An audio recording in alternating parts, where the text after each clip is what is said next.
जूतों की दुकान का पोस्टर एक स्कूल की दीवार पर लगा हुआ था कि चंद दिन बाद एक डॉक्टर ने भी उसी के ऊपर अपना क्लिनिक का पोस्टर भी लगा दिया। कुछ दिनों बाद ऊपर वाला पोस्टर बारिश से काफ़ी जगह से फट गया और फिर अब इबारत कुछ यूं पढ़ी जाने लगी।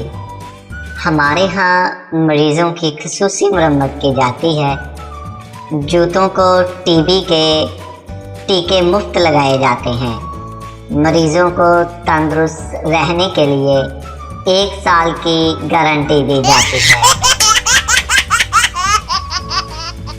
एक बूढ़ी औरत बस में बैठी हुई थी जिसके सामने एक शख्स नशे से धक बैठा हुआ था।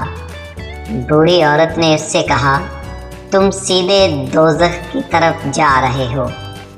ये सुनकर वो नशई फौरन उठा और बोला, ओए रोकी, ओए कंडक्टर बस रोकी, मुझे तो दाता दरबार जाना था।